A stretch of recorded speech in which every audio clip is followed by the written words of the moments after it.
اشہد ان لا الہ الا اللہ اشہد ان محمدا عبدہ ورسولہ اللہم صلی علی سیدنا و مولانا محمد وعلی آل سیدنا و مولانا محمد وبارک وسلم۔ 26واں پارہ دورہ قرآن کے حوالے سے۔ اس پارے میں سورہ احقاف، سورہ محمد، سورہ فتح اور سورۃ الحجرات اور سورہ قاف، اور اس کا اختتام ہو رہا ہے سورۃ الذاریات کے آغاز سے۔ 26ویں پارے میں سب سے اہم عقائد کا یہاں پر بیان ہے، اور اس کے ساتھ جہاد کے حوالے سے معاملات کو بیان کیا گیا، پھر اخلاقیات کے حوالے سے انسانی نفسیات پر روشنی ڈالی گئی۔ سورہ احقاف میں دو مضامین بڑے اہم ہیں، ایک عقیدہ توحید، دوسرا عقیدہ آخرت، اس کا یہاں پر ذکر ہے۔ اور دعوت کے حوالے سے جو متوجہ کیا گیا تو اللہ سبحانہ و تعالیٰ کی وحدانیت کی طرف بلایا گیا، اور یہ احساس اجاگر کیا گیا کہ مرنے کے بعد پھر زندہ ہونا ہے۔ باس بعد الموت کو، معاد کو یہاں موضوع بنایا گیا ہے۔ مشرکین کے مختلف قسم کے سوالات، ان کو جواب یہاں پر دیا گیا ہے، اور جو خاص نقطہ اس صورت میں ہے وہ والدین کے ساتھ حسن سلوک کے حوالے سے ہے۔ وبالوالدین احسانا۔ اچھا، قرآن مجید میں متعدد مقامات پر والدین کے ساتھ حسن سلوک کا تذکرہ ہمیں ملتا ہے، بالخصوص حقوق العباد کی پاسداری پر متوجہ کیا گیا ہے کہ والدین، پھر قریبی رشتہ دار، پھر باقی لوگ، ان کے کیا حقوق ہیں، ان کے ساتھ آپ نے معاملہ کیسے کرنا ہے۔ اور احسان کے لفظ کے ساتھ بڑی خوبصورتی سے حقوق العباد کو ہائی لائٹ کیا گیا ہے کہ جہاں بھی آپ کے معاملات ہوں تو وہاں آپ کا سلوک خوبصورت ہو، حسن سلوک کی طرف متوجہ کیا گیا۔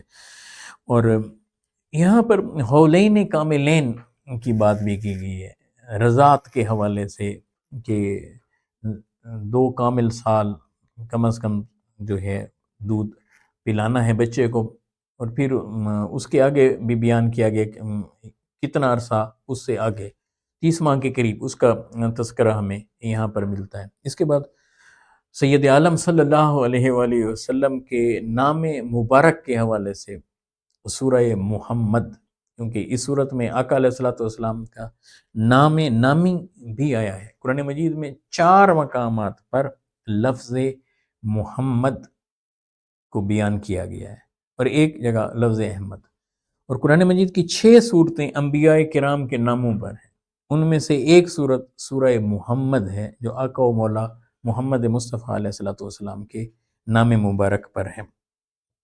یہاں آغاز ہی میں اگر آپ دیکھیں گے سورہ محمد کے موضوعات کو، تو اس میں جہاد کا میں یہاں ذکر ملتا ہے کہ کس طرح سے اللہ سبحانہ و تعالیٰ کی راہ میں کفار کے مقابلے میں آپ نے کھڑا ہونا ہے اور ثابت قدم رہنا ہے اس پر۔ اسی صورت میں منافقین کے رول کو بھی ڈسکس کیا گیا کہ وہ کس طرح سے پیٹھ کے پیچھے چھری گھونپتے ہیں، کس طرح چھرا گھونپتے ہیں، اور کس طرح سے نقصان پہنچاتے ہیں، ان کے کردار کے حوالے سے۔ پھر سورہ فتح ہے، اس میں خصوصیت کے ساتھ صلح حدیبیہ کا ہمیں ذکر ملتا ہے۔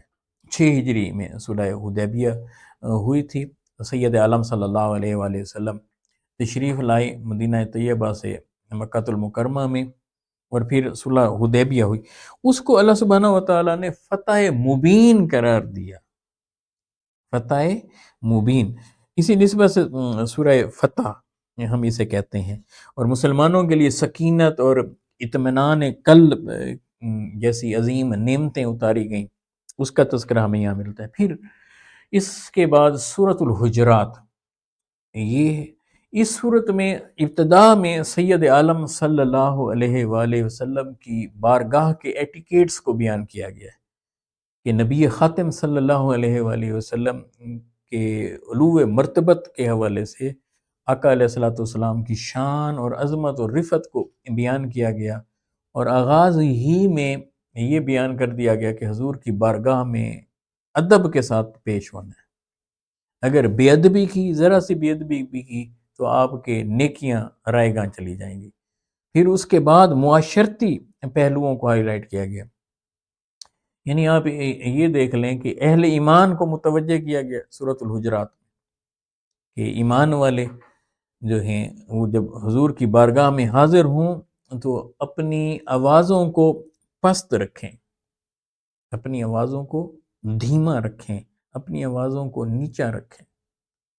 اور بڑا خوبصورت ذکر ہے اللہ اور اس کے رسول کا، اللہ اور اس کے یا ایھا الذین آمنوا لا تقدموا بین یدی اللہ ورسولہ، اے اہل ایمان اللہ اور اس کے رسول صلی اللہ علیہ وآلہ وسلم پر پہل نہ کرو، ان کے یعنی اللہ سبحانہ وتعالیٰ اور اللہ کے رسول صلی اللہ علیہ وآلہ وسلم سے آگے نہ بڑھو۔ یعنی آپ دیکھیں کہ پہل نہیں کر سکتے، آپ رسول اللہ کے برابر نہیں کھڑے ہو سکتے، تو حضور کے پیچھے کھڑا ہونا ہے۔ پہلا یہ میسج، اور بیان اس انداز میں کیا ہے کہ آقا کی بات بعد میں کی ہے، اللہ سبحانہ وتعالیٰ نے اپنی بات پہلے کی ہے، یا ایھا الذین آمنوا لا تقدموا بین یدی اللہ۔ اب سوال تو پیدا ہوتا ہے ذہن میں کہ اللہ پر کوئی پہل کیسے کر سکتا ہے؟ تو سمجھا دیا گیا ہے کہ رسول اللہ پر پہل کرنا گویا کہ اللہ پر پہل کرنا ہے، جیسے رسول اللہ سے محبت کرنا گویا اللہ سے محبت کرنا ہے۔ جیسے سورہ نساء میں سمجھایا گیا کہ رسول اللہ کی اطاعت اللہ کی اطاعت ہے، من یطیع الرسول فقد اطاع اللہ۔ تو یہاں بھی یہ سمجھا دیا گیا کہ رسول اللہ پر پہل کرنا کسی بھی معاملے میں وہ اللہ پر پہل کرنے کے مترادف ہے۔ اور اس کے پس منظر میں بعض لوگوں نے پہلے قربانی کر لی تھی، کچھ لوگوں نے پہلے روزے رکھ لیے تھے، ان کو متنبع کیا جا رہا ہے اور ان کی تربیت بھی کی جا رہی ہے۔ پھر اسی کے ساتھ یہ بھی فرمایا گیا کہ لا ترفعوا اصواتکم فوق صوت النبی، اپنی آوازوں کو نبی مکرم صلی اللہ علیہ وآلہ وسلم کی آوازوں پر بلند نہ کرو۔ اس کا مطلب یہ ہے کہ بڑوں کے بارے میں، آقا علیہ الصلوۃ والسلام امت کے اور کائنات کے بڑے ہیں، تو ان کی بارگاہ میں اپنی آوازوں کو دھیما رکھنا ہے، نیچا رکھنا ہے۔ تو اشارہ کیا گیا جب بڑے ہوں تو وہاں اپنی آواز کو اونچا نہ کریں۔ تو پھر یہ اشارت ہے کہ آقا علیہ الصلوۃ والسلام اور اہل بیت اطہار، صحابہ کرام، پھر اس کے بعد امت میں اساتذہ، والدین، اور جو آپ سے عمر میں بڑے ہیں، علم میں بڑے ہیں، ان ساری چیزوں کو سامنے رکھتے ہوئے ان کی بارگاہ میں آپ نے کس طرح سے جانا ہے، ایٹیکیٹ سکھائے جا رہے ہیں۔ اگرچہ ڈائریکٹ یہاں پر رسول اللہ صلی اللہ علیہ وآلہ وسلم کی بارگاہ کی ایٹیکیٹس ہیں۔ اچھا، یہاں ایک نقطہ یہ بھی سمجھنے کو ملتا ہے، بڑا دلچسپ ہے، کہ کہا گیا کہ رسول اللہ کی آواز پر اپنی آواز کو بلند نہیں کرنا۔ تو حضور کی آواز کیا ہے؟ آقا کی آواز دو طرح سے ہے، زبان اقدس سے جو بول نکلے، یا وہ قرآن بنے یا وہ حدیث بنے۔ تو اشارہ ہے اس بات میں کہ رسول اللہ کی آواز پر کسی کی آواز بلند نہ ہونے پائے، مطلب قرآن و حدیث پر کوئی نظام بلند نہ ہونے پائے۔ اسلام کو بطور دین جب آپ نے دنیا میں متعارف کرانا ہے تو اللہ اور اللہ کے رسول صلی اللہ علیہ وسلم کی بات یہ اونچی رہے، کیونکہ جب ہم یہ کہتے ہیں کہ قرآن مجید قیامت تک کے لیے رہنمائی دے رہا ہے، تو ان آیات سے اب ہم کیسے استفادہ کریں؟ ایک تو ہو گیا صحابہ کرام حضور کی بارگاہ میں کیسے پیش ہوں، دھیما لہجہ کیسے اختیار کرنا ہے، لہجوں کو نرم کیا جا رہا ہے اور آوازوں کو نیچا کیا جا رہا ہے، اونچی آواز میں روکا جا رہا ہے بولنے سے، وہ تو ظاہری حیات کے اندر۔ دوسرا اس کا پہلو یہ ہے ان آیات کا کہ اب بھی کوئی مدینہ طیبہ جائے، گنبد خضرا کی طرف رخ کرے اور مواجہ شریف پر کھڑا ہو، مسجد نبوی کے اندر آقا علیہ الصلوۃ والسلام کے روضہ انور پر، قبر اطہر پر حاضری دینے کے لیے اب بھی پیش ہو، تو آج بھی اپنی آوازوں کو دھیما رکھے، یہ اشارہ۔ تیسرا یہ ہے کہ آقا علیہ الصلوۃ والسلام کی آواز آقا کے بول ہیں اور وہ قرآن اور حدیث ہیں، تو قرآن و حدیث کو ہر جگہ پر آپ نے اونچا رکھنا ہے، وہاں سے رہنمائی لینی ہے۔ اس کا یہاں یہ بھی ذکر ہے۔ پھر یہ بھی یہاں بیان کیا گیا کہ جو لوگ آقا علیہ السلام کے حجرات کے باہر آ کر کھڑے ہو کر آوازیں دیتے ہیں تو ان کو نادان کہا گیا، عقل سے پیدل کہا گیا۔ تو ادب یہ سکھایا گیا کہ اگر وہ آ جاتے تو آ کر خاموشی سے ویٹ کرتے۔ اچھا، باقیوں کے بارے میں قرآن مجید ادب یہ سکھاتا ہے کہ آپ جب بھی جائیں انہیں آگاہ کریں آپ انہیں دروازے پر پہنچیں تو ناک کریں، بیل دیں، یہ اس کا مفہوم نکلتا ہے۔